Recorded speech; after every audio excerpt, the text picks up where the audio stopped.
अस्सलाम वालेकुम dear student. आज हमने एक्सरसाइज पढ़नी है। लास्ट टाइम हमने ये पढ़ा था कि डायरेक्शन कोसाइन क्या होते हैं और उनका सम का स्केयर का सम जो है 1 के बराबर होता है। एक्सरसाइज आज हमारे पास है 7.3। अब पहले हम इसका क्वेश्चन नंबर 2 देखते हैं। क्वेश्चन नंबर 2 में बेटा ये लिखा हुआ है कि आपके पास given the vector a is equal to 3i minus 2j plus 4k और b बराबर है 2i plus j plus 3k और आगे उसने लिखा हुआ है find the magnitudes and direction cosine of a b a plus b और a minus b 3a minus 2b। तो पहले हमने a को लिख लिया, a बराबर है 3i minus 2j plus 4k। Magnitude जब फाइंड करनी है तो आपने क्या करना है, i का कोफिशिएंट, j का कोफिशिएंट और k का कोफिशिएंट जो है इनका स्केयर करके सम करके जज लेना है। तो 3 का स्केयर 9 हो जाएगा, 2 का स्केयर जो है 4 हो जाएगा, 4 का स्केयर जो है 16 हो जाएगा। इन तीनों को ऐड कर लेंगे तो ये 29 का स्केयर रूट बन गया। ये आ गई इसकी मैग्नीट्यूड। अब इसके जब आपने डायरेक्शन कोसाइन फाइंड करने हैं, डायरेक्शन कोसाइन ऑफ ए, तो देखिए आई का कोफिशिएंट 3 है तो 3 ओवर 29 अंडर रूट, फिर माइनस 2 ओवर 29 अंडर रूट, फिर 4 ओवर 29 अंडर रूट। तो ये 3 इसके डायरेक्शन कोसाइन आ गए हैं। फिर इसी तरह से आपने b के फाइंड कर लेने हैं। उसके बाद हमारे पास अगला जुज़ है a minus b. a minus b में आपने a लिखा हुआ है और फिर b लिख देंगे, फिर इन दोनों को क्या माइनस कर लेंगे। तो माइनस करने के लिए आपने क्रॉसपाउंडिंग एलिमेंट्स 3 आई है और उधर माइनस 2 आई है तो i बच गया, माइनस 2j है तो माइनस j है तो ये माइनस j और माइनस 2j है तो ये माइनस 3j बनना था, यहाँ गलत लिखा हुआ है। इसी तरह से आपके पास इधर 4k और माइनस 3k है तो k बन जाएगा। फिर आप सेम उसी तरह से इसकी मैग्नीट्यूड और डायरेक्शन को साइन फाइंड कर लेंगे। तो बाकी जो आपने इसके खुद फाइंड आउट करने हैं। देखिए एक चीज़ बताता चलूँ, डायरेक्शन को साइन जो है वो 3 तरह से आप उसको डिफ़ाइन कर सकते हैं। एक तो हमने कल ये पढ़ा था कि अगर आपको किसी भी वेक्टर के एंगल दिए हुए हैं तो उन पे आप cos alpha, cos beta, cos gamma उनके एंगल के कोसाइन ले लेंगे तो ये डायरेक्शन कोसाइन कहलाते हैं। अब दूसरा तरीका ये है कि वेक्टर की मैग्नीट्यूड फाइंड करें और उसके बाद उसमें आई जे के जो कंपोनेंट हैं उनके नीचे मैग्नीट्यूड लिख दें और कॉमे डाल दें तो ये डायरेक्शन कोसाइन बन जाएंगे। तीसरा ये है कि अगर आपको यूनिट वेक्टर दिया हुआ है, डायरेक्ट ही किसी वेक्टर का यूनिट वेक्टर दिया हुआ है तो उसमें आई जे के जो कोफिशिएंट होते हैं वो उसके डायरेक्शन कोसाइन कहलाते हैं।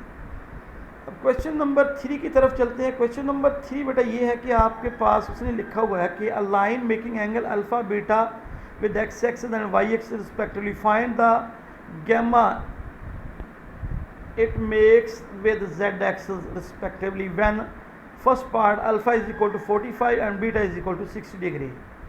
तो हमारे पास फार्मूला ये है कि वो अपने l square plus m square plus n square equal to 1 है, या आप लिख सकते हैं cos square alpha cos square beta cos square gamma equal to 1। इसमें अल्फ़ा की वैल्यू 45, बीटा की वैल्यू 60 और गैमा वैसे लिख दिया।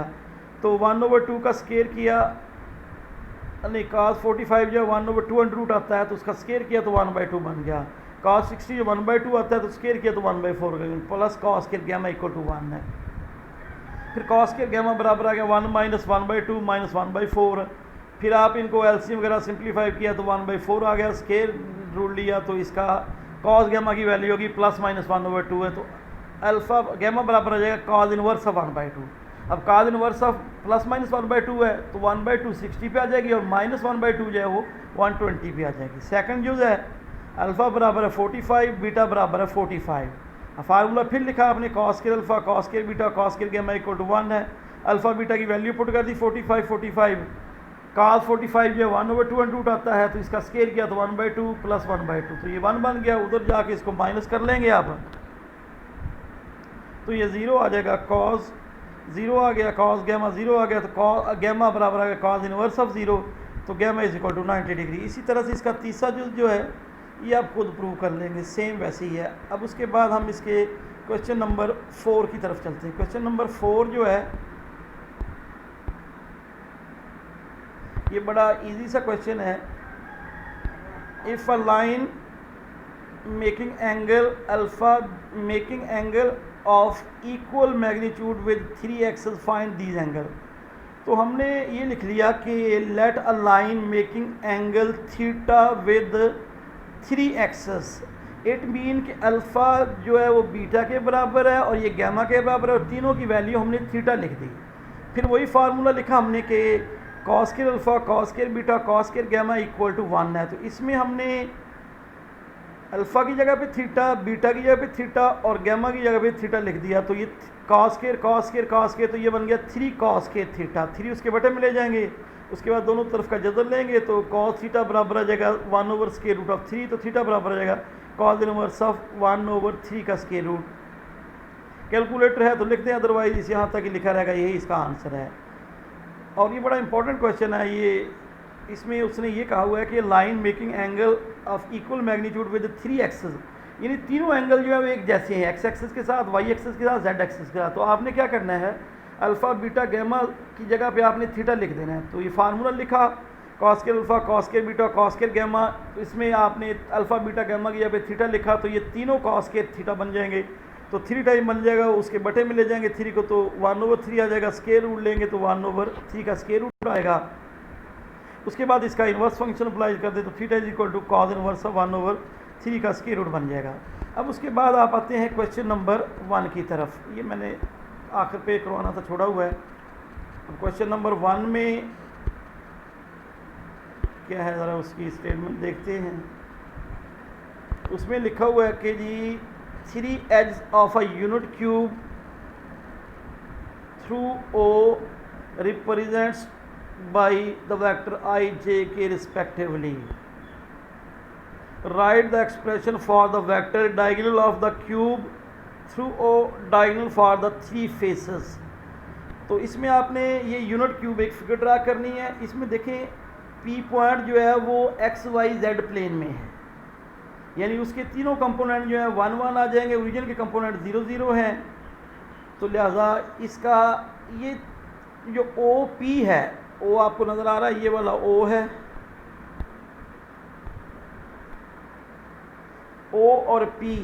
तो देखें ओ के कोऑर्डिनेट्स है 0 0, पी के 1 1 है। तो ये ओ पी जो है वो आपके पास दो जुज़ है ना। इसका पहला जुज़ जो है वो यही है कि diagonal of the cube through origin. तो आपने ये फिगर बनाने के बाद यहाँ ये लिख लिया कि ओ ए बराबर है आई के, क्योंकि यूनिट वेक्टर दिए हुए 3 है। आई जो है वो एक्स एक्सिस पे है, वाई जो है वो जी एक्सिस पे है, और जेड जो है वो के एक्सिस पे है।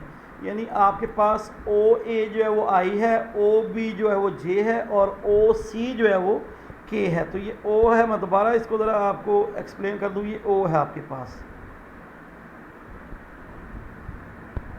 तो उसके बाद बेटा आपने पहला जो ये है कि diagonal of the cube through O, तो ओ पी जो है ये बराबर होगा। देखें ओ पी जो है वो, ओ पी को आप जाने के लिए आप ओ ए डैश प्लस ए डैश पी, ए डैश पी, ओ पी जो है बराबर आ गया ओ ए डैश प्लस ए डैश पी। अब ओ ए डैश जो है, ओ ए डैश जो है वो उसमें आप लिख सकते हो उसको ओ ए प्लस ए डैश।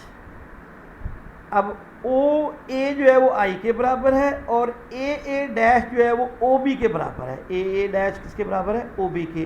तो आपने इसकी जगह पे ओ बी लिख दिया, और A P dash, A dash P, A dash P जो है ये आपके पास आ जाएगा, आपके पास किसके बराबर आ जाएगा जी, ओ सी के बराबर है। सिंपल, इसकी जगह पे ओ सी लिख दिया। तो ये आई प्लस जे प्लस के। अब डायगोनल फॉर द 3 फेस, यानी इस यूनिट क्यूब का वो हिस्सा जो एक्स वाई प्लेन में, वाई जेड प्लेन में और जेड एक्स प्लेन में लाई करता है, ये इसके 3 फेसेस बनते हैं। देखिए ये ओ ए डैश बी, फिर ओ बी डैश सी, फिर उसके बाद ओ ए सी डैश सी, ये 3 फेसेस बनते हैं। तो पहले हम लिखते हैं diagonal for the face in x y plane. अब एक्स वाई प्लेन में जो इसका पोर्शन आता है वो बेटा ये बनता है कि ओ ए डैश बी। अब इसमें 2 डायगोनल है, एक ओ ए डैश है और एक ए बी है। तो हमने वो फाइंड करना है डायगोनल जो उसका ओरिजिन से पास करे, तो ओ ए डैश। अब ओ ए डैश जो है इसको फाइंड करने के लिए ये बराबर हो जाएगा आपके पास ओ ए प्लस ए डैश। अब ए डैश जो है इसको आप कह सकते हैं ये बराबर है ओ बी के। तो लिहाजा आपके पास ओ ए डैश बराबर आ गया जी ओ ए प्लस ओ बी यानी आई प्लस जे। उसके बाद इसका second diagonal of the face lie in y z plane. Y z plane में बेटा इसका जो पोर्शन है वो ओ बी बी डैश और सी आता है। अब इसका डायगोनल बनता है ओ बी डैश। तो ओ बी डैश में जाने के लिए आप चले जाएंगे ओ बी और बी बी डैश। अब बी बी डैश जो है वो बराबर है ओ सी के बराबर। बी बी डैश किसके बराबर है? ओ सी के बराबर। तो लिहाजा ओ बी डैश जो है ये बराबर आ गया आपके पास ओ बी प्लस ओ सी। ओ बी प्लस यानी जे प्लस के बन गया। अब उसके बाद थर्ड वन जो है diagonal of for the face in x z plane. X z plane में अब इसका हिस्सा जो है वो ओ सी सी डैश और ए है। तो इसका जो डायगोनल बनता है वो है जी ओ सी डैश। अब ओ सी डैश में जाने के लिए आप चले जाएंगे इसमें ओ सी प्लस सी सी डैश। अब ओ सी प्लस सी सी डैश। अब ओ सी की वैल्यू तो के है और सी सी डैश जो है ये बराबर आ जाता है ओ ए के, क्योंकि ये एक पैरेललोग्राम बनती है, आमने सामने की साइडें बराबर हैं। तो लिहाजा आपके पास ओ सी डैश की वैल्यू आ जाएगी ओ सी प्लस ओ ए। ओ सी की जगह पे के लिख देंगे और ओ ए की जगह पे आई लिख देंगे, तो ये बन जाएगा आई प्लस के। अब दोबारा मैं फिर इसको थोड़ा सा एक्सप्लेन करता हूँ। इसमें आपके पास एक यूनिट क्यूब बनानी है। देखिए उसमें उसने कहा है उसके यूनिट वेक्टर जो है वो आई जे के हैं, यानी ओ ए की वैल्यू आई है, ओ बी की वैल्यू जे है और ओ सी की वैल्यू के है। तो देखिए ये तीन पैरेललोग्राम बनती हैं ओ ए डैश बी और O B B dash O C. उसके बाद जो एक्स जेड प्लेन में आता है वो ओ ए सी डैश सी बनता है। पहला उसका पोर्शन यही था कि find the diagonal of the unit through the O, यानी तीनों का डायगोनल, तो वो ओ पी बनता है। वो तीनों का डायगोनल कौन सा बनता है जी? O P. अब ओ पी जो है वो आपके पास उसको जाने के लिए आपने लिख दिया ओ पी पे जाना है, तो आप आ गया जी ओ ए डैश प्लस ए डैश पी। अब उसके बाद जो ए डैश पी है वो ओ सी के बराबर है।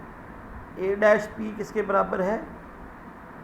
या आप ऐसे समझ लें कि ये ए डैश पी जो है वो बी बी डैश के बराबर है और बी बी डैश जो है वो ओ सी के बराबर है।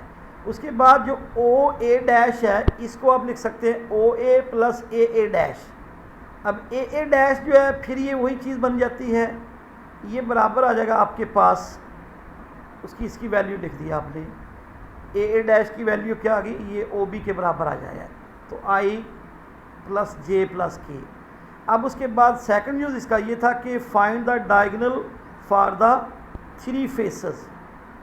तीन फेसेस है। पहला उसका फेस यही है कि जो उसका पोर्शन आपके पास लाई करता है एक्स वाई जेड प्लेन, तो इसका डायगोनल ओ ए डैश बनता है। तो ओ ए डैश पे जाने के लिए ओ ए प्लस ए डैश। अब ए डैश जो है वो बी के बराबर है, तो लिहाजा ओ ए डैश बराबर आ गया ओ ए प्लस ओ बी, तो आई प्लस जे बन गया। अब इसका पोर्शन जो है वाई जेड प्लेन में वो आता है ओ बी बी डैश सी, तो इसका डायगोनल बनता है ओ बी डैश। अब ओ बी डैश के जाने के लिए आप O B plus B B dash, तो बी बी डैश जो है वो ओ सी के बराबर है, तो लिहाजा ये आ गया ओ बी प्लस ओ सी, तो जे प्लस के बन गया। इसी तरह से तीसरा है। तो आज के लिए आपके पास इतना इसका काम था। ओके, अल्लाह हाफिज़।